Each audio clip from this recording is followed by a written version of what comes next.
혹시 여러분들은 특정 영역에 대한 공포증을 가지신 분이 계신가요? 저 있어요. 저는 조류에 대해서의 공포가 되게 커요. 비둘기가 세상에서 제일 무섭고 닭 무섭고 너무너무 무서워요. 그런 것과 관련된 불편한 경험을 하신 적이 예전에 있나요? 제가 예전에 그 대학로에서 공연을 할 때 마로니 공원에서 핫도그를 이렇게 들고 있었는데 거기 비둘기 떼가 막 이렇게 있었거든요. 근데 이렇게 쳐다보는데 한 마리가 확 날아서 이 핫도그 쪽으로 탁 낚아챘는데 그 날개가 저렇게 스쳤어요. 근데 이런 거 있잖아요. 방금 말씀하실 때 저런 거에 저런다고? 이런 반응 아니었죠? 비둘기는 진짜 무서워요. 다 공감하잖아요, 지금. 네, 비둘기 무서워. 지금 이거는 일정 부분 그 공포증이 사회적으로 이해 가능한 영역. 이거는 시대별로 달라요. 선생님, 저는 제 이야기는 아니고 제가 아는 친구, 되게 친한 동생 이야기인데 되게 싼 차를, 중고차를 한 대 구입을 했어요. 몇십만 원짜리였을 거예요. 소형차.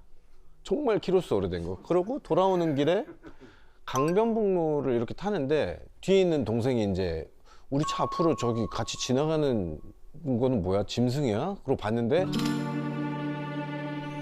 바퀴가 빠져가지고 이렇게 차랑 같이 가고 있는 거예요. 내 차에서 빠진 거예요? 네, 그 차에서 바퀴인데 형 뒷바퀴가 없어.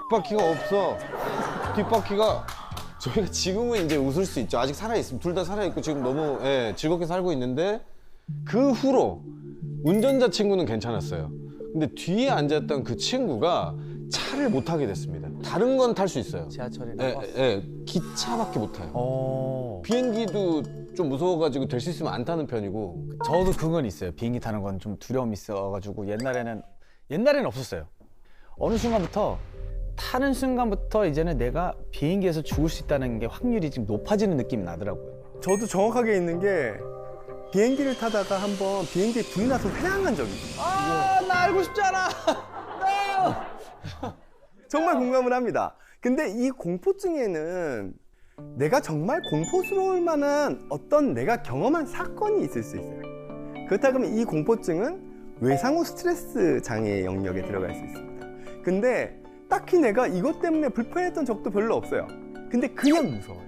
이런 영역을 저희가 조금은 더 통상적인 공포증이라는 진단을 좀 내리기는 합니다. 이 공포증에 의해서 공황장애나 강박장애가 또 유발되는 측면도 없지 않아 있을 수 있죠. 그 밖에 또 정말 말도 못하게 많은 공포증의 유형들이 있습니다. 홍윤아 씨께서 말씀하셨던 비둘기도 있지만 그 밖에도 뭐 다양한 동물들이 있을 수 있겠죠. 뱀이나 개나 조류나 벌레나 정말 많은 것들이 있을 수 있어요. 인도에서는 바퀴벌레 때문에 한 부부가 이혼한 사례도 있습니다. 왜요? 아내가 바퀴벌레와 관련된 공포증이 있었던 거예요. 근데 결혼을 해서 집에 가서 뭐 집안일을 하다 보니까 부엌에서 갑자기 바퀴벌레가 나온 거죠. 으악! 하고 난 여기서 못 살겠어. 무서워서 못 살겠어. 해서 계속 이사를 다닙니다. 그렇게 18번을 이사를 다닙니다.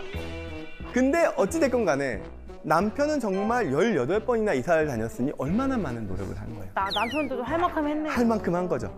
그러면은 이 부부는 같이 못 살죠.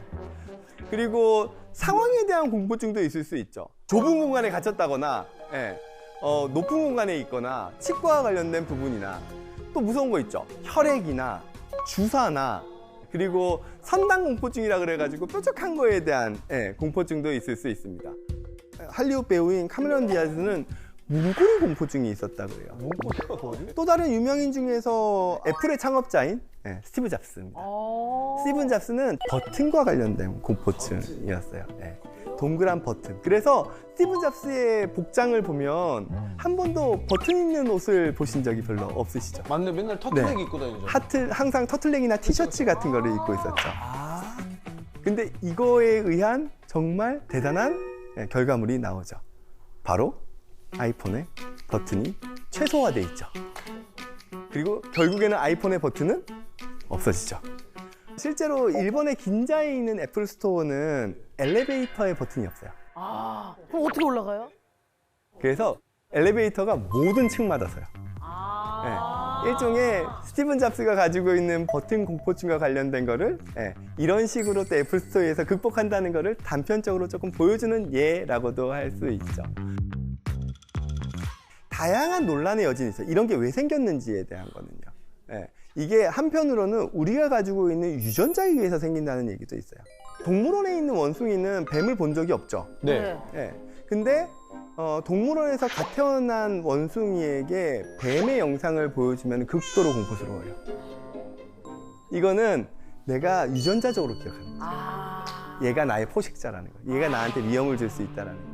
그래서 공포증이라는 게 순수하게 원인이 있는 공포증, 우리가 심리적으로 원인이 있는 공포증도 있을 수 있지만 그냥 원인을 알 수 없는 공포증도 있어요. 근데 여기서 중요한 건 이거예요. 제가 만약에 신발과 관련된 공포증이 있어요. 그럼 저는 일상생활 못 하겠죠. 그렇죠. 고소공포증은 내가 그 고소공포증을 피하면 돼요. 일상생활 하는데 지장 없어요. 그렇게 우리가 일상생활에 지장이 없을 정도의 공포증이라면 그거는 우리에게 병이라고 생각 안 해요. 그래서 제가 방금 말씀드렸던 영역에서 아까 전에 강박장애, 공황장애는 장애라는 병을 붙였죠. 하지만 제가 공포장애라고 표현하진 않았죠. 증상. 공포증은 그냥 증상이에요. 그게 우리 일상생활에 지장이 없다 그러면 치료 굳이 필요 없어요. 하지만 내가 일상생활에 정말 지장이 있는 공포증이라면 그거는 치료를 받으시는 게 나의 삶을 위해서 도움이 되실 수 있겠죠.